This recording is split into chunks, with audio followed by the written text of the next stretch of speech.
Buenas noches, amada iglesia. Dios les bendiga.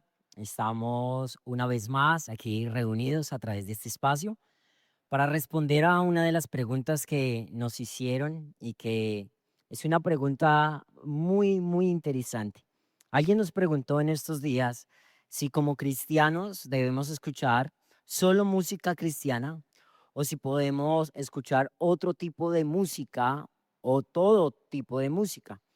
Yo creo que esta es una pregunta que la iglesia ha respondido durante años. Es una pregunta que eh, constantemente los jóvenes hacen, constantemente las personas quieren saber una respuesta. Y creo que es una pregunta que se ha respondido o se ha dado respuesta de muchas formas. Podíamos hablar o responder a esta pregunta de mil maneras. Y si tú buscas en internet, van a ver mil respuestas de pastores, de líderes, de conferencistas, de podcasts. Y yo quiero esta noche responder a esta pregunta de una manera diferente, de una manera quizás no tan tradicional como las que podemos encontrar en internet. Probablemente, si eres cristiano, has escuchado hablar de ese tema, de la música cristiana o de la música secular, de la música de Dios, de la música del diablo. Y lo que sí debemos entender, lo primero que debemos entender es que no existe como tal música cristiana y música secular. La música es música. Las notas musicales son notas musicales. No hay una escala de do cristiana y no hay una escala de do secular. Simplemente es música. Lo que sí podemos encontrar es música que exalta el nombre de Cristo, que adora a Dios, o música que simplemente está diseñada para satisfacer el oído humano, las emociones, los sentimientos, música temática, instrumental, porque cuando hablamos de música secular, te estamos hablando de música como el jazz, como la ópera, como la instrumental. No solamente estamos hablando de reggaetón o de trap o de música ranchera, no, la música es música, simplemente hay música que adora a Dios y hay música que no adora a Dios. Y para responder a la pregunta, hoy vamos a utilizar un método que es poco conocido, pero que si lo ponemos en práctica nos va a ayudar muchísimo en cómo nosotros podemos entender y cómo nosotros podemos decidir sobre muchas cosas en nuestra vida, no solo sobre la música, sino sobre otros muchos temas. Este método se conoce como el cuadrilátero de Wesley, el cuadrilátero de Wesley. ¿Qué es el cuadrilátero de Wesley? Pues el cuadrilátero de Wesley fue o es un método para descubrir si algo está permitido o no está permitido.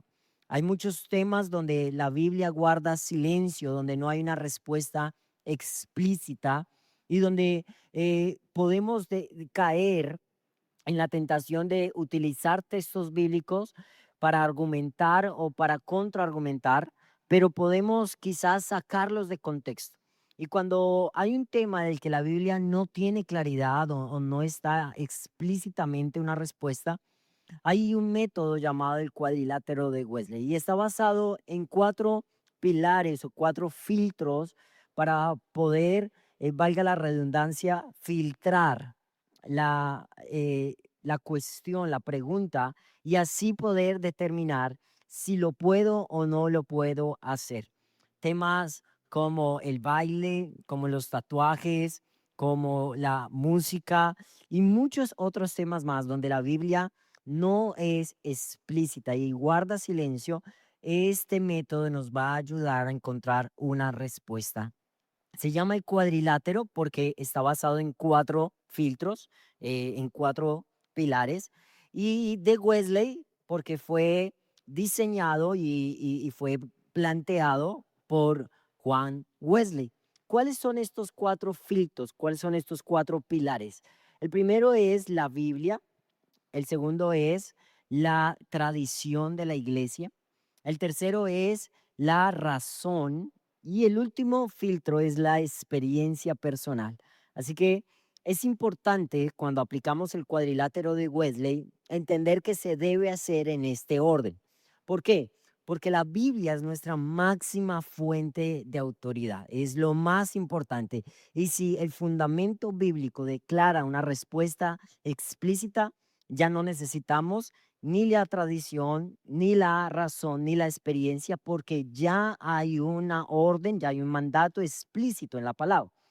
Así que siempre que vayamos a practicar este método, el cuadrilátero de Wesley, debemos hacerlo en el orden que Juan Wesley lo planteó. La Biblia, la tradición, la razón y la experiencia. Así que vamos al primer punto. El primer punto es la Biblia.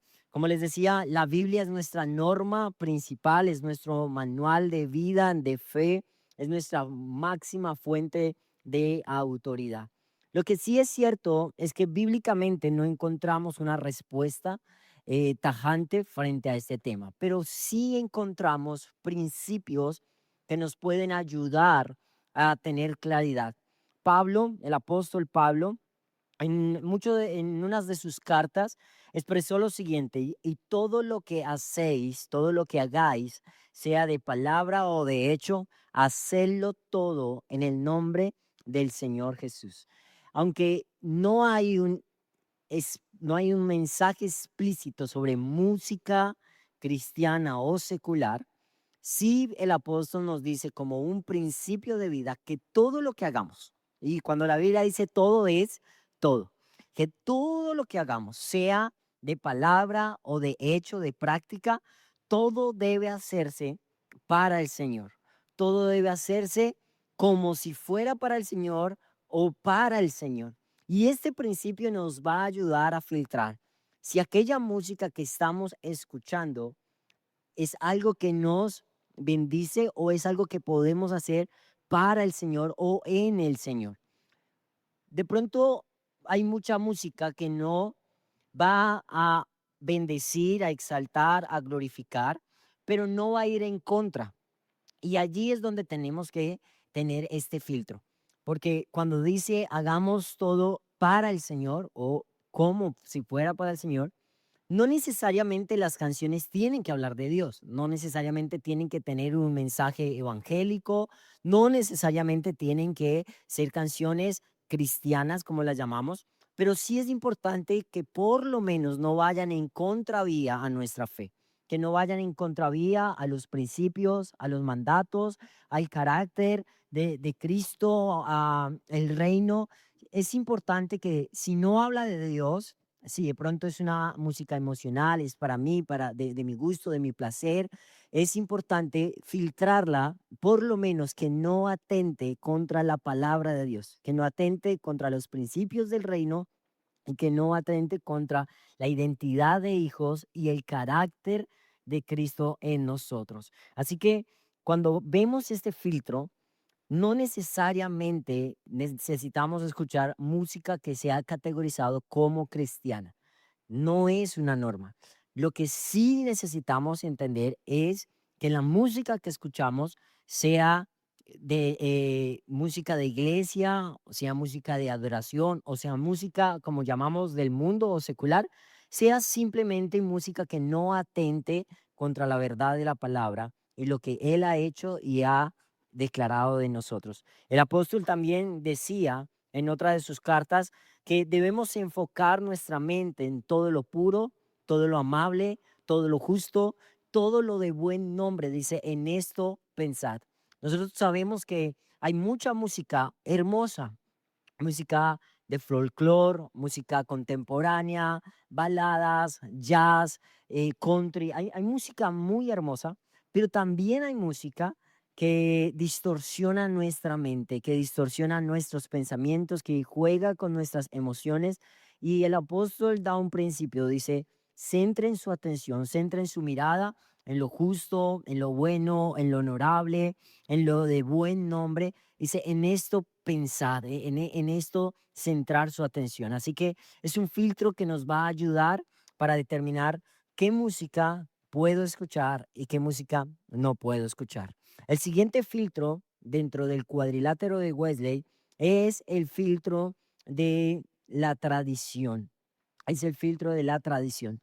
¿A qué se refiere la tradición? Es la sabiduría acumulada a través de la historia de la iglesia. ¿Qué pensaron los grandes hombres de Dios? ¿Qué pensaron los fundadores de la iglesia? ¿Qué pensaron los padres de la iglesia? Y cómo la iglesia a través de los siglos ha manejado este tema o cómo la iglesia ha pensado a través de este tema.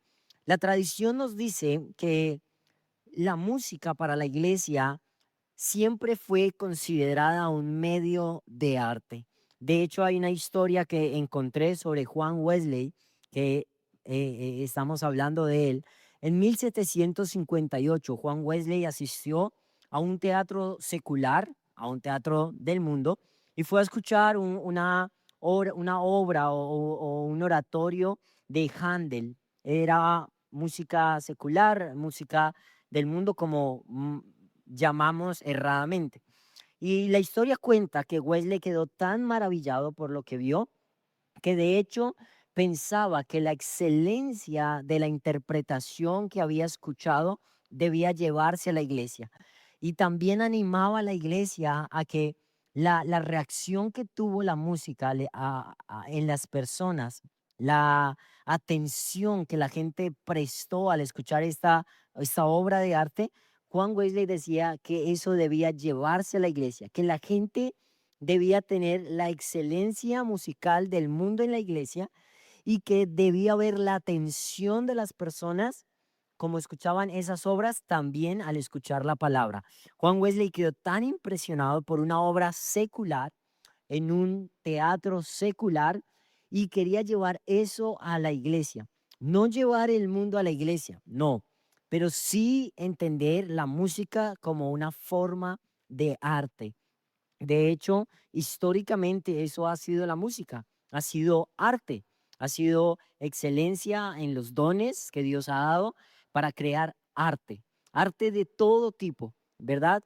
Hoy en día, evidentemente, hay muchos géneros musicales, muchos tipos de letra, muchos tipos de gustos, de variantes, de vertientes, pero Juan Wesley veía y la historia y los padres de la iglesia veían la música como una forma de arte donde se desarrollan dones, donde se explotan talentos y donde en esa capacidad de explotar lo que Dios me ha dado, a la vez lo estoy honrando. Puede que muchos músicos no canten música cristiana, no tengan letras cristianas, no tengan un disco cristiano, pero explotando los talentos que Dios les ha dado, están alabando y adorando a Dios. Evidentemente, evaluando muchos filtros también, como la letra, las intenciones, las motivaciones y demás. Pero explotar nuestros talentos hace parte de adorar a Dios. Desarrollar arte como el dibujo, como la música, como el deporte, hace parte de adorar a Dios porque estamos haciendo algo con lo que Dios nos ha dado. Así que el filtro de la tradición nos enseña que la iglesia a través de los siglos ha visto la música como una expresión de arte, como una forma de explotar y de desarrollar talentos, talentos y dones que Dios nos ha dado. El tercer filtro es quizás el filtro que más me gusta a mí y es el filtro de la razón. El filtro de la razón habla más específicamente sobre la capacidad de tener un sentido común para discernir lo que puedo y no hacer. Ah, el sentido común nos va a ayudar a alejarnos del fanatismo y de la religiosidad, de estos extremos que tanto daño le han hecho a la iglesia, y nos van a ayudar a tener un discernimiento o una claridad frente a renunciar a algo porque es saludable para mí o pensar si lo que hago afecta a otras personas, afecta mi mente, mi corazón, mi práctica de fe, mi caminar. Desde el sentido común o la razón, es un discernimiento que Dios nos ha dado. Para quienes somos cristianos, sabemos que tenemos al Espíritu Santo y que el Espíritu Santo habla a nuestra conciencia y nos habla también a través de la razón. Él nos ha dado estos sentidos para poder comunicarse con nosotros y decirnos cuando algo no está bien y cuando algo sí está bien. La razón nos dicta que no toda la música secular es destructiva, pero no toda música cristiana también adora a Dios. La razón nos enseña que la música hoy en día es también una forma de negocio. Hay música cristiana que simplemente está diseñada para vender discos, porque detrás de esa canción hay compositores, hay músicos, hay productoras, hay edición y hay discográficas.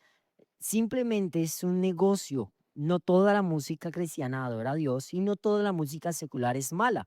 La razón me va a permitir identificar cuándo puedo escuchar una o la otra y en qué aspecto de mi vida puedo hacerlo o no hacerlo.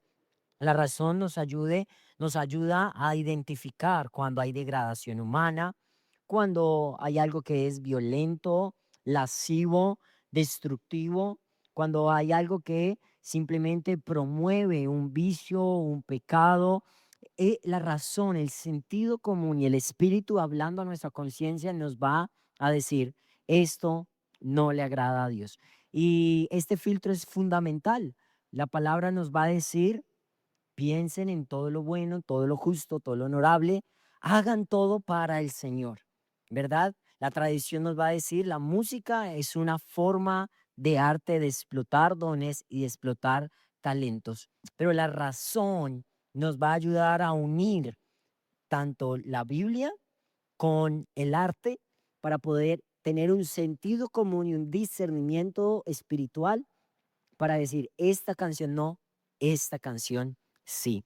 Y por último, llegamos al último filtro que es la experiencia personal. La experiencia personal. ¿Qué es la experiencia personal? El Espíritu Santo opera en la vida de cada uno de nosotros según nuestros procesos. No todos como creyentes tenemos la misma madurez, no todos tenemos la misma concupiscencia, el mismo deseo, las mismas tentaciones, no todos fuimos criados y formados, no todos tenemos el mismo conocimiento de la palabra, no todos tenemos la misma madurez. En la Biblia podemos ver tipos de madurez, quienes necesitan leche, quienes necesitan carne, quienes están ahí en medio de los dos mundos. Y la experiencia nos va a ayudar a identificar cómo en nuestro caminar de fe hay algo que me afecta directamente. De pronto hay canciones que al escucharlas me pueden producir ansiedad, pensamientos impuros, suicidas, enojo, depresión. Hay canciones que de pronto pueden apagar nuestro fervor espiritual, pueden maldecir a Dios y la experiencia personal me va a mostrar qué géneros, qué canciones, qué letras no me convienen en mi experiencia personal, en mi caminar con fe, ¿sí? De pronto lo que yo puedo escuchar, hay otros que no pueden escucharlo por su proceso de fe, por su madurez, por su experiencia, por sus concupiscencias, sus tentaciones, sus deseos, etcétera, etcétera, etcétera. Es como la comida. Hay comida que a mí no me hace daño, pero que de pronto a mi esposa le hace daño. Hay comida que de pronto a cierta hora me hace daño, pero a otra hora no me hace daño. Y exactamente pasa con la música. Hay música que a mí me puede causar emociones, pensamientos contrarios, destructivos o que van en contra del carácter de Cristo, de la palabra, pero que de pronto esa misma canción a otra persona no le produce nada. Y aquí es donde también la Biblia nos va a hablar de que en muchos casos es un tema de conciencia. La Biblia enseña si para ti es pecado o consideras que está mal, no lo hagas porque vas a pecar, pero no juzgues al que sí lo hace, porque para él no es pecado y él no va a pecar, porque la Biblia nos enseña, es un tema de conciencia. Y la experiencia personal es poder escuchar nuestro proceso y nuestro caminar con Dios. Para poder concluir a la respuesta a esta pregunta, lo más importante es que al escuchar música que adora o que no adora a Dios, podamos evaluar estos cuatro aspectos. Primero, la palabra que no viole la palabra, que no atente contra la pureza de la escritura. Segundo, apreciar la belleza de la música como una experiencia o una forma de arte, ¿verdad? Respaldada por la tradición histórica. Tercero, usar la razón y el Espíritu Santo que nos habla a la conciencia, a nuestra razón, para analizar el mensaje, para analizar la letra, para analizar las intenciones, para analizar el contenido. Y por último, vigilar nuestra experiencia para proteger nuestro camino de santidad. Nosotros como wesleyanos creemos en un proceso de santificación. Creemos que cada día el Espíritu Santo nos santifica y cualquier cosa que atente contra ese proceso de santificación es algo de lo que yo debo evitar. Si yo considero en mi experiencia personal que hay algo que es algún tipo de música, de letra o de canciones que están afectando mi santificación, es algo que debo evitar. Si es algo que yo he evaluado, que he orado y que he analizado a través de estos filtros y veo que no afecta mi caminar con Dios, que no afecta mi carácter, mi identidad, mi santificación. Es algo que puedo practicar siempre vigilando que no vaya a ser una piedra de tropiezo. Así que esperamos, amada iglesia, que este método no solo les ayude a identificar qué canciones pueden escuchar y qué canciones no, sino que también sea un método que ustedes puedan adoptar para muchas decisiones de su vida. Este método les va a servir para poder hablar de negocios, de decisiones, de temas familiares, de temas emocionales, personales, relaciones interpersonales, sexualidad, el método del cuadrilátero de Wesley. Esperamos que les haya servido, que haya sido una respuesta clara y coméntanos en el video de pronto qué canción es tu favorita. Nos gustaría saber cuál es tu canción favorita, cristiana o no cristiana. Sería muy interesante conocer sus gustos. Nos vemos el próximo martes en una próxima respuesta. Dios les bendiga.